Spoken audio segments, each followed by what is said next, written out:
ಸ್ನೇಹಿತರೆ ನಮಸ್ಕಾರ, ನಾನು ರವೀಂದ್ರ ಜೋಶಿ. ಅದ್ಭುತವಾದಂಥ ಮಧ್ಯಂತರ ತಡೆಯಾಜ್ಞೆ, ನಾನು ಭಾಳ ಖುಷಿಯಾಗಿಬಿಡ್ತೀವಿ. ತಮಿಳುನಾಡು ಶೈಲಿಯಲ್ಲಿ ನಿರ್ಬಂಧವನ್ನು ಹೇರ್ತೀವಿ ನಾವು RSSಗೆ. ಜಗದೀಶ್ ಶೆಟ್ಟರ್ ಕಾಲದಲ್ಲಿ 2013ರಲ್ಲಿ ಯಾವ ಆದೇಶ ಇತ್ತು ಅದೇ ರೀತಿಯಾದ ಆದೇಶ ತರ್ತೇವೆ. ಸರ್ಕಾರಿ ಜಾಗದಲ್ಲಿ ನೀವು ಯಾವುದೇ ಸಭೆ ನಡೆಸೋ ಹಾಗಿಲ್ಲ, 10 ಜನರಿಗಿಂತ ಜಾಸ್ತಿ ಸೇರೋ ಹಾಗಿಲ್ಲ, ಮೈದಾನಗಳನ್ನು ಬಳಸೋ ಹಾಗಿಲ್ಲ, ಪಾರ್ಕ್ಗಳನ್ನು ಬಳಸೋ ಹಾಗಿಲ್ಲ, ರಸ್ತೆಗಳನ್ನು ಬಳಸೋ ಹಾಗಿಲ್ಲ. ಏನು ಕತೆ ಕರ್ನಾಟಕ ಸರ್ಕಾರದ್ದು. ಅಲ್ಲಿ ಮಲ್ಲಿಕಾರ್ಜುನ ಮುತ್ಯಾನ ಮಗ ಕುಣಿತಾನೆ, ಸಿದ್ದರಾಮಯ್ಯ ಇಲ್ಲಿ ಕ್ಯಾಬಿನೆಟ್ನಲ್ಲಿಟ್ಟು ಆದೇಶ ಪಾಸ್ ಮಾಡಿಸ್ತಾರೆ. ಎಂಥ ದುರಂತ ನೋಡ್ರಿ ಕರ್ನಾಟಕದ್ದು. ಅಲ್ಲ ರೀ, ಇವ್ರನ್ನ ಇನ್ನೂ 2.5 ವರ್ಷ ನಾವು ಸಹಿಸ್ಬೇಕಲ್ಲ, ನಮ್ಮ ಕಷ್ಟ ಹೇಳಿ.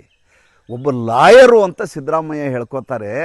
ನಾಳೆ ಮೂಲಭೂತ ಹಕ್ಕುಗಳ ಉಲ್ಲಂಘನೆ ಅನ್ನುವಂಥ ಕಾರಣವನ್ನೊಡ್ಡಿ ಇಷ್ಟೇ ತರಬಹುದು. ಇದಕ್ಕೆ ನಾಳೆ ಇದೇ ಕಾರಣವನ್ನೊಡ್ಡಿ ನಮಗೆ ಕಪಾಳ ಮೋಕ್ಷ ಆಗ್ಬೋದು ಅನ್ನುವಂಥ ಕನಿಷ್ಠ ಕಲ್ಪನೆ ಇವ್ರಿಗಿಲ್ವಾ?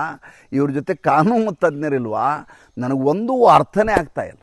ವಿಷಯ ಏನು? ವಿಷಯ ಏನಪ್ಪ ಅಂದರೆ ಅಕ್ಟೋಬರ್ 16ಕ್ಕೆ ಒಂದು ಆದೇಶವನ್ನು ಹೊರಡಿಸ್ತಾರೆ ಸನ್ಮಾನ್ಯ ಶ್ರೀ ಸಿದ್ದರಾಮಯ್ಯನವರು. ಏನಂತ? ರಾಷ್ಟ್ರೀಯ ಸ್ವಯಂ ಸೇವಕ ಸಂಘವನ್ನು ಸೇರಿ ಯಾವುದೇ ಸಂಘಟನೆಗಳು ಸಾರ್ವಜನಿಕ ಜಾಗದಲ್ಲಿ ಯಾವುದೇ ಚಟುವಟಿಕೆಗಳನ್ನು ನಡೆಸಕೂಡದು. ಅಂದ್ರೇನು? ಪರೋಕ್ಷವಾಗಿ ರಾಷ್ಟ್ರೀಯ ಸ್ವಯಂ ಸೇವಕ ಸಂಘ ತನ್ನ ಶಾಖೆಗಳನ್ನು ನಡೆಸಬಾರ್ದು, ಪಥಸಂಚಲನ ಮಾಡಬಾರ್ದು, 10ಕ್ಕಿಂತ ಹೆಚ್ಚು ಜನ ಸೇರಬಾರ್ದು. ಅದೇನು ಕರ್ಫ್ಯೂನ? ಎಲ್ಲೂ ಮಾಡಬಾರ್ದು. ಹಾಗಾದರೆ ಎಲ್ಲಿ ಮಾಡಬೇಕಪ್ಪ ಸ್ವಾಮಿ? ಪ್ರಿಯಾಂಕರ್ಗೆ ಭಾಳ ಚೆನ್ನಾಗಿ ಹೇಳಿದ್ರಪ್ಪ ಮಲ್ಲಿಕಾರ್ಜುನ ಮುತ್ಯಾನ ಮಗ. ನಿಮ್ಮ ಮನೆಗಳಲ್ಲಿ ಸ್ವಯಂ ಸೇವಕ ಸಂಘದವರು ನಿಮ್ಮ ಶಾಖೆ ಮಾಡ್ಕೊಳ್ಳಿ ಅಂತೇಳಿ. ಈ ಮನುಷ್ಯನಿಗೆ ಒಂದು ಸ್ವಲ್ಪ ಆದರೂ ವಿವೇಚನೆ, ವಿವೇಕ ಏನಾದರೂ ಇದೆಯಾ ಅಂತ. ನಿನ್ನೆ ಹಿಮಂತ ಬಿಸ್ವ ಶರ್ಮಾ ಭಾಳ ಒಳ್ಳೆಯ ಶಬ್ದ ಇವ್ರ ಬಗ್ಗೆ ಹೇಳಿದರು. ಅದ್ಭುತವಾದಂಥ ವಿಶೇಷಣ ಈತನಿಗೆ ಕೊಟ್ಟದ್ದು, ಅನ್ವರ್ಥ ಈತನಿಗೆ. ಫಸ್ಟ್ ಕ್ಲಾಸ್ ಇಡಿಯಟ್ ಅಂತ ಹೇಳಿದರು. ಹಿಮಂತ ಬಿಸ್ವ ಶರ್ಮಾ ಯಾರ ಬಗ್ಗೆ ಅಷ್ಟು ಸುಲಭವಾಗಿ ಮಾತಾಡೋದಿಲ್ಲ. ಎಲ್ಲವನ್ನೂ ನಗನಗುತ್ತಾನೆ ಪರಿಹರಿಸಬಲ್ಲಂಥ ಅದ್ಭುತವಾದಂಥ ಮುಖ್ಯಮಂತ್ರಿ, ಅಸ್ಸಾಂ ಮುಖ್ಯಮಂತ್ರಿ. ಯಾವಾಗ ಈ ಮನುಷ್ಯ ಸೆಮಿಕಂಡಕ್ಟರ್ಗಳು ಯಾಕೆ, ಸೆಮಿಕಂಡಕ್ಟರ್ ಫ್ಯಾಕ್ಟ್ರಿಗಳು ಯಾಕೆ ಅಸ್ಸಾಂ ಗುಜರಾತ್ ಹೋಗ್ತಾವಂತ ಪ್ರಶ್ನೆ ಕೇಳಿದ್ರಿತ್ತು. ಯಾಕೆ ಹೋಗ್ತಾವಂತ ಈತನಿಗೆ ಗೊತ್ತಿರಬೇಕು. ಯಾಕೆಂದರೆ ಈತನ ಕಾನ್ಸ್ಟಿಟ್ಯೂನ್ಸಿ, ಈತನ ಜಿಲ್ಲೆ, ಈತನ ರಾಜ್ಯ, ಇಲ್ಲಿ ಎಲ್ಲಿಯೂ ಕೂಡ ಸುಭಿಕ್ಷೆ ಇಲ್ಲ. ಇಲ್ಲಿ ಎಲ್ಲಿಯೂ ಕೂಡ ಒಂದು ಕಂಪನಿಯನ್ನು, ಒಂದು ಫ್ಯಾಕ್ಟ್ರಿಯನ್ನು ದುಡ್ಡು ಸಾವಿರಾರು ಕೋಟಿ ರೂಪಾಯಿಗಳನ್ನ ಹಾಕಿ ನಡೆಸುವಂಥ ವಾತಾವರಣ ಇಲ್ಲ. ಇಂಥಲ್ಲಿ ನಾವು ದುಡ್ಡನ್ನು ಹೂಡಿ ದುರ್ಭಿಕ್ಷರಾಗೋ ಬದಲು ಯಾವ ರಾಜ್ಯದಲ್ಲಿ ನಮ್ಗೆ ಅನುಕೂಲಕರ ವಾತಾವರಣ ಇದೆ ಅಲ್ಲಿ ಮಾಡಬೇಕು ಅಂತ ಕಂಪ್ನಿಗಳು ಹೋಗ್ತವೆ. ಅದೇ ರೀತಿ ಆಂಧ್ರದ ವಿಶಾಖಪಟ್ಟಣಕ್ಕೆ AI ಡಾಟಾ ಸೆಂಟ್ರ್ ಹೋಯಿತು ಗೂಗಲ್ನವ್ರದ್ದು. ಕರ್ನಾಟಕಕ್ಕೆ ಯಾಕೆ ಬರಲಿಲ್ಲ? ಯಾಕೆಂದ್ರೆ ನಿಮ್ಮವ್ರು ಯಾವ ರೀತಿ ನಡ್ಕೋತೀರಿ ಅಂತ ತುಂಬ ಚೆನ್ನಾಗಿ ಎಲ್ಲ ಕಂಪ್ನಿಗಳಿಗೆ ಗೊತ್ತಿದೆ. ಅವರೇನು ಗೂಗಲ್ನವ್ರು ಹೋಗಿ ಏನು ರಾಜಕೀಯ ಮಾಡ್ತಾರಾ? ಏನೂ ಮಾಡೋದಿಲ್ಲ. ಅವ್ರಿಗೆ ಯಾವ ವಾತಾವರಣವೂ ಬೇಕೋ ಆ ವಾತಾವರಣದಲ್ಲಿ ಕಂಪ್ನಿಗಳಿಲ್ಲ ಅಂತಂದರೆ ಅವಕಾಶ ತಾವು ಬಂದು ಅಲ್ಲಿ ಸ್ಥಾಪನೆಯನ್ನು ಮಾಡೋದಿಲ್ಲ. ಫಸ್ಟ್ ಕ್ಲಾಸ್ ಇಡಿಯಟ್ ಅಂತ ಅವ್ರು ಹೇಳಿದರು.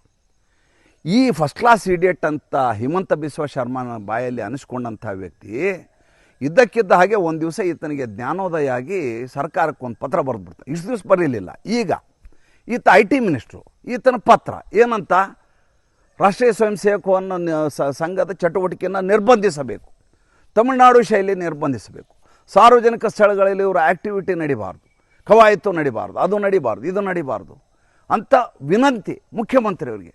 ಮುಖ್ಯಮಂತ್ರಿಯವರು ಬೇರೆ ಎಲ್ಲ ಕೆಲಸ ಬಿಟ್ಟು ಈತ ಪತ್ರ ಬರೆದ ತಕ್ಷಣ ಕ್ಯಾಬಿನೆಟ್ ಮೀಟಿಂಗಲ್ಲಿಟ್ಟು ಪಾಸ್ ಮಾಡಿಬಿಡೋದನ್ರಿ. ಈತನಿಗೆ ಮೂಲಭೂತ ಹಕ್ಕಿರುತ್ತೆ, ಅಭಿವ್ಯಕ್ತಿ ಸ್ವಾತಂತ್ರ್ಯ ಇರುತ್ತೆ ಜನರಿಗೆ ಅಂತ ಗೊತ್ತಿಲ್ವಾ?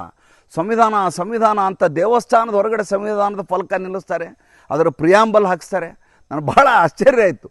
ಅಲ್ರಿ, ದೇವಸ್ಥಾನದ ಹೊರಗಡೆ ಸಂವಿಧಾನದ ಪ್ರಿಯಾಂಬಲ್ನ ಶಿಲಾನ್ಯಾಸ ಮಾಡಿ ದೊಡ್ಡದಾಗಿ ನಿಲ್ಲಿಸ್ತಾರೆ ಅಂದರೆ ಏನು ಸಂಬಂಧ? ಅರಮನೆ ಎದುರುಗಡೆ ನಿಲ್ಲಿಸ ಅಲ್ಲ ರೀ, ಸಂವಿಧಾನವನ್ನು ಪಾಲಿಸಬೇಕು. ಆಮೇಲೆ ಸಂವಿಧಾನ ಇರೋದು ಎದಕ್ಕೆ?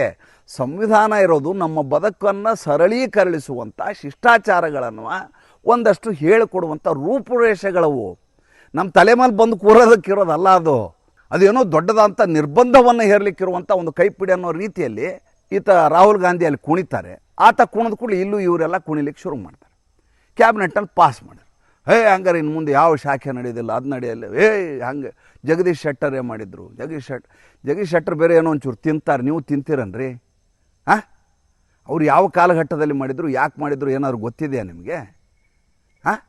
ಗೊತ್ತಿರಲಾರದೆ ಇದ್ದಕ್ಕಿದ್ದ ಹಾಗೆ ಇನ್ನೊಬ್ಬರ ಹೆಸರಂತ ಹೇಳಿ ಏನೋ ದೊಡ್ಡ ಘನಂದಾರಿ ಕೆಲಸ ಅನ್ನುವ ರೀತಿಯಲ್ಲಿ, ಪ್ರೆಸಿಡೆನ್ಸ್ ಅನ್ನುವ ರೀತಿಯಲ್ಲಿ ನೀವು ಇದನ್ನು ನಮ್ಮ ಕರ್ನಾಟಕಕ್ಕೆ ತಂದು ಹೇರುವ ಪ್ರಯತ್ನ ಮಾಡ್ತೀರಿ.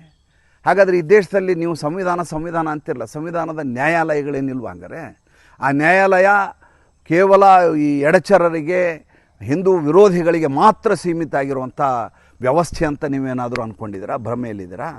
ಅಲ್ಲಿಯೂ ಕೂಡ ಅಭಿವ್ಯಕ್ತಿ ಸ್ವಾತಂತ್ರ್ಯ ಬಗ್ಗೆ ಆಲೋಚನೆ ಮಾಡುವಂಥ ಈ ದೇಶದ ಒಟ್ಟು ಸಂವಿಧಾನದ ಆಶಯ ಏನಿದೆ ಅದಕ್ಕೆ ತಕ್ಕ ಹಾಗೆ ನಡೆದುಕೊಳ್ಳುವಂಥ, ಅದನ್ನು ಪಾಲಿಸುವಂಥ ಒಳ್ಳೊಳ್ಳೆ ನ್ಯಾಯಮೂರ್ತಿಗಳು ಇದ್ದೇ ಇರ್ತಾರೆ. ಧಾರವಾಡದ ಪೀಠದಲ್ಲಿ ಇದು ವಿಚಾರಣೆಗೆ ಬರುತ್ತೆ. ಪುನಶ್ಚೇತನ ಟ್ರಸ್ಟ್ ಅನ್ನುವಂಥ ಟ್ರಸ್ಟು ಮತ್ತು ಒಂದಷ್ಟು ಇತರ ಹಿಂದೂ ಹಿತೈಷಿಗಳೆಲ್ಲ ಸೇರಿ ಕೇಸ್ ಹಾಕಿದರು. ನೋಡಿ, ಈ ರೀತಿಯಾಗಿ ಹುಚ್ಚುಚ್ಚಾರ ಮಾಡ್ತಾಯಿದ್ದ ಕರ್ನಾಟಕ ಸರ್ಕಾರ, ದಯವಿಟ್ಟು ಇವ್ರಿಗೊಂಚೂರು ಕಿವಿ ಹಿಂಡ್ರಿ ಅಂತ ಹೇಳ್ತಾರೆ. ಆನರೇಬಲ್ ಜಸ್ಟಿಸ್ಸು ನಾಗಪ್ರಸನ್ನ ಅವರಿದ್ದರು. ಅವ್ರು ಹೇಳ್ತಾರೆ, ಮೇಲ್ನೋಟಕ್ಕೆ ಇದು ವ್ಯಕ್ತಿಯ ಮೂಲಭೂತ ಹಕ್ಕುಗಳ ಹರಣ, ಅಭಿವ್ಯಕ್ತಿ ಸ್ವಾತಂತ್ರ್ಯದ ಉಲ್ಲಂಘನೆ ಮೇಲ್ನೋಟಕ್ಕೆ. ಆದ್ದರಿಂದ ಇದಕ್ಕೆ ತಕ್ಷಣದಲ್ಲಿ ಮಧ್ಯಂತರ ತಡೆಯಾಜ್ಞೆಯನ್ನು ನೀಡ್ತಾ ಇದ್ದೀವಿ ಅಂತ. ಮುಂದೆ ವಿಚಾರಣೆ ನವೆಂಬರ್ 17ರವರೆಗೂ ಇದೆ. ಅದಾದಮೇಲೆ ವಿಚಾರಣೆ ಮಾಡ್ತಾರೆ. ನಿಮ್ಗೆ ನೋಟಿಸ್ ಜಾರಿ ಮಾಡಿದರೆ ಉತ್ತರ ಕೊಡಿ. ಅಂದರೆ ನಿಮ್ಮ ಒಟ್ಟು ಉದ್ದೇಶ ಏನಪ್ಪ ಅಂತಂದರೆ, ನಿಮ್ಮ ಎಡಚರ ಶಕ್ತಿಗಳ ಆರ್ಭಟ ರಾಜ್ಯದಲ್ಲಿ ನಡಿಬೇಕು. ಯಾವ ಹಿಂದೂಗಳು ಸಂಪನ್ನರಾಗಿ ಸೌಜನ್ಯದಿಂದ ತಮ್ಮ ತಮ್ಮ ಕಾರ್ಯಗಳನ್ನು ಮಾಡ್ಕೊಂಡು ಹೋಗ್ತಾರೆ, ಅವರಿಗೆ ಅಡ್ಡಿಯನ್ನು ಉಂಟು ಮಾಡಬೇಕು. ಹಾಗೆ ಅಡ್ಡಿ ಮಾಡಿದರೆ ಇನ್ನೊಂದು ವರ್ಗಕ್ಕೆ ಖುಷಿಯಾಗತ್ತೆ ಅನ್ನುವಂಥ ವೋಟ್ ಬ್ಯಾಂಕ್ ಪಾಲಿಟಿಕ್ಸನ್ನು ಮಾಡಲಿಕ್ಕೆ ಇಷ್ಟೆಲ್ಲ ಮಾಡ್ತೀರಿ. ನನಗೆ ಆಶ್ಚರ್ಯ ಆಗೋದೇನಂತಂದರೆ, ಮಲ್ಲಿಕಾರ್ಜುನ ಮುತ್ಯ ಅಂತಲೊಬ್ಬ ದಿಲ್ಲಿಯಲ್ಲಿ ಕೂತಾನೆ. ಆತ ಮಗನ ಕಿವಿ ಹಿಂಡಿ ಇಂಥವೆಲ್ಲ ಹುಚ್ಚುಚ್ಚಾರ ಮಾಡಬೇಡ, ನಿನಗೆ ಎರಡೆರಡು ಖಾತೆ ಕೊಟ್ಟಿದ್ದಾರೆ. ಒಂದು ಕಡೆ ಗ್ರಾಮೀಣಾಭಿವೃದ್ಧಿ, ಮತ್ತೊಂದು ಕಡೆ IT ಮಿನಿಸ್ಟ್ರಿ, ಎರಡೆರಡು ಕೊಟ್ಟಿದ್ದಾರೆ. ಚೆನ್ನಾಗಿ ನಿಭಾಯಿಸಿ ದಕ್ಷತೆಯಿಂದ ಕೆಲಸ ಮಾಡಿ ಹೆಸರು ತೊಗೊಂಬ. ನಾ ಇವತ್ತಿರ್ತೀನಿ, ನಾಳೆ ಹೋಗ್ತೀನಿ. ಈಗಾಗಲೇ 85 ವರ್ಷ ಆಗಿದೆ. ನಾಳೆ ನನ್ನ ಹೆಸರು ಹೇಳಿ ಬದುಕಲಿಕ್ಕೆ ನಿನಗೆ ಸಾಧ್ಯ ಆಗೋದಿಲ್ಲ. ಈಗಲೇ ನನ್ನ ಹೆಸರು ಹೇಳಿದರೆ ಜನ ಓಟ್ ಹಾಕೋದಿಲ್ಲ. ನಿನ್ನ ಸ್ವಂತ ಸಾಮರ್ಥ್ಯವನ್ನು ಬೆಳೆಸ್ಕೊಂತ ಬುದ್ಧಿ ಹೇಳಬೇಕಾಯ್ತು. ಆತ ಹೇಳಿಲ್ಲ. ಹೋಗಲಿ, ಸಿದ್ದರಾಮಯ್ಯ ಇಷ್ಟು ವರ್ಷ ರಾಜಕೀಯ ಮಾಡ್ಕೊಂಬಂದಿದ್ದಾರೆ. ಕುತ್ಗಳಯ್ಯ, ನಿನ್ನ ಕೆಲಸ ನೀನು ಮಾಡು ಅಂತ ಪತ್ರಕರ್ತರಿಗೆ ಹೇಳ್ತಾರೆ. ಕುತ್ಗಳಯ್ಯ ಅಂತ ಹೇಳ್ತಾರೆ. ಹಾಗೆ ಈ ತಮ್ಮ ಸಹೋದ್ಯೋಗಿಗೂ ಹೇಳಬೇಕಲ್ವ? ಹೇಳಿ ಮುಚ್ಕೊಂಡು ಕುತ್ಕೊಳ್ಳಯ್ಯ, ಬೇರೆ ಕೆಲಸ ಮಾಡು. ನಿನ್ನ ಜಿಲ್ಲೆನಲ್ಲೇ 1000 ಸಮಸ್ಯೆ ಇದ್ದಾವೆ, ಅದು ಪರಿಹರಿಸು. ರಾಜ್ಯದ ಬಗ್ಗೆ ಆಮೇಲೆ ಆಲೋಚನೆ ಮಾಡುವಂತೆ. ದೇಶದಲ್ಲಿ ನಾವು ನಿಷೇಧವನ್ನು RSSಗೆ ಹೇರಬೇಕು, ನಮ್ಮ ಸರ್ಕಾರವನ್ನು ಅಂತ ಕಥೆಯೆಲ್ಲ ಮಾತಾಡೋಕ್ಕೆ ಹೋಗಬೇಡ. ಅದು ಮಾತಾಡೋಕ್ಕೆ ಜನ ಇದ್ದಾರೆ, ಬೇರೆ ಬೇರೆ ಲೀಡರ್ಗಳಿದ್ದಾರೆ. ಆಮೇಲೆ ನನ್ನ ರಾಜ್ಯದಲ್ಲಿ ಏನಿರಬೇಕು ಏನು ಅನ್ನಬಾರ್ದು ನಾ ತೀರ್ಮಾನ ಮಾಡ್ತೀನಿ. ನೀನು ಯಾಕೆ ತಲೆ ಕೆಡ್ಸ್ಕೊಂಡಿದ್ದೆ ಅಂತ ಬೈದು ಕಳಿಸ್ಬೇಕು. ಅಥವಾ ಒಂದು ಪತ್ರ ಬರೆದುಕೊಂಡು ಮಾರನೇ ದಿವಸ ಕ್ಯಾಬಿನೆಟ್ ಸಭೆ ಕರೆದು ಈ ರೀತಿಯಾದಂಥ ಆದೇಶ ಮಾಡಿದರೆ, ಕಾನೂನು ಆಗಲಾರದ ವಿಷಯವನ್ನು ಆದೇಶದ ಮೂಲಕ ಮೂಲಭೂತ ಹಕ್ಕುಗಳ ಉಲ್ಲಂಘನೆಯನ್ನು ಮಾಡಲಿಕ್ಕೆ ಸಾಧ್ಯ ಇಲ್ಲ ಅಂತ ಕೋರ್ಟ್ ಹೇಳಿದೆ ನಿನ್ನೆ, ಧಾರವಾಡ ಕೋರ್ಟು.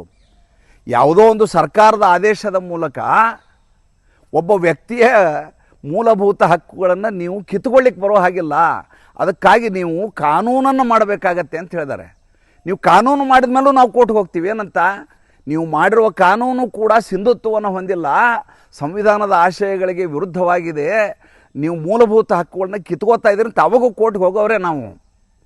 ನೀವು ಹೇಗೆ ಕೋರ್ಟು ಸಂವಿಧಾನ ಅಂತ ಹೇಳ್ಕೊಂಡು ಓಡಾಡ್ತಿರೋದು ನಮಗೂ ಇದೆ, ನಿಮ್ಮೊಬ್ಬರಿಗೆ ಇಲ್ಲ. ಇಲ್ಲಿ ಮಲತಾಯಿ ಧೋರಣೆ ನಡೆಯೋದಿಲ್ಲ. ಇದು ಸಿದ್ದರಾಮಯ್ಯನವ್ರಿಗೆ ಯಾರು ಹೇಳಬೇಕು? ಹೇಳಿದರೆ ಅರ್ಥ ಆಗೋದಿಲ್ಲ.